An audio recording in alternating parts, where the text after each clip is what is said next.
applause going to you. Back leaving Mark Seymour.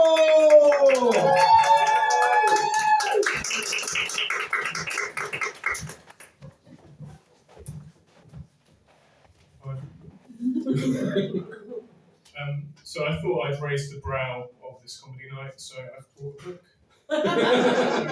It's called Jokes. It's by this guy called Ted Cohen. I don't need to introduce him, I'm sure you will know him. Very famous aesthetician that died in 1999. And I don't really have any good jokes, so I thought I'd read one of his. Are you ready? Yeah. Thank you. Dead energy, isn't it? So this is how the joke goes. One day, the Church of England Reverend is visited in his rectory by one of his parishioners. "Reverend," says the man, "recently I've heard a very amusing story I'd like to tell you. But it's just a bit off colour." "That's no problem," says the cleric. "For the sake of a good story, I don't mind a little ribaldry." "Good," says the parishioner. "Now I must be careful, because I have some trouble remembering it exactly. I think this is it. There once was a young man named Skinner. They sat down to dine." I've missed a line. It's a limerick. I've missed the second line, so it won't work now. And Skinner's the punchline, so...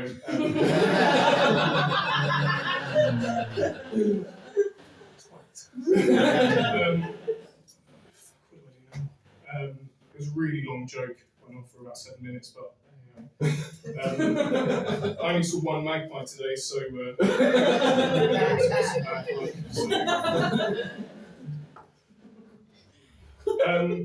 who wants to hear about my trip to Copenhagen? Woo! You haven't heard it yet? No. So, as part of my comedy preparation, which clearly hasn't gone very well, I started listening to an audiobook on shaggy dog stories. So I was on the plane to Copenhagen listening to Shaggy Dog Story audiobook and went on a boat tour. It's a really wonderful, lovely place. And in the audiobook it said you should really add useless details to fill out the story.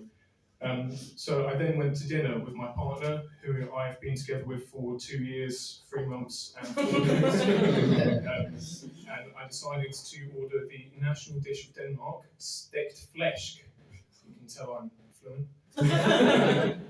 And this meal consists of fried pork, boiled potatoes, and parsley sauce. And as you can probably tell from that, absolutely shit. And that quite upset me, because in this country we get a lot of flack for our cuisine, don't we? Nobody likes it.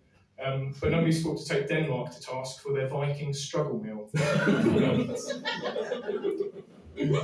So anyway, at this point in the audiobook, it was saying that I should really labour points, really cover ground over and over again.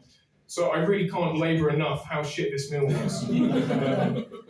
I mean, the pork was rock solid, the potatoes were just mushy as shit, and the parsley sauce didn't even have that yummy green food colouring that you normally get in pie shops.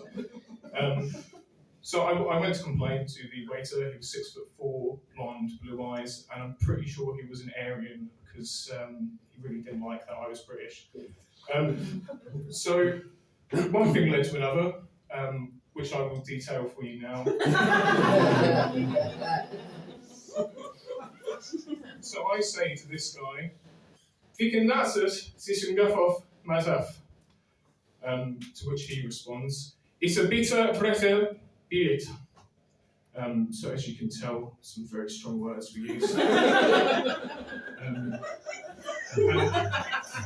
At this point, my partner, she was ushering me out of the door, and she did this just before I started my whole "we saved you in World War II, and this is how you repay us" bit I normally use in Europe with the locals.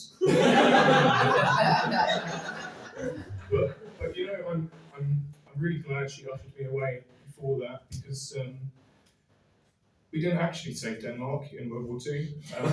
They sorted it themselves. So I would have looked quite bigoted actually.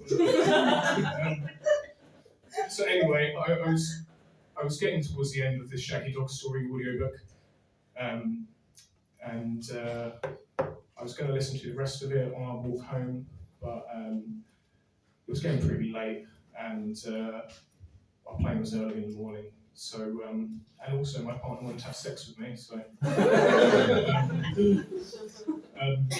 So I never learned how to finish a Shaggy Dog Story.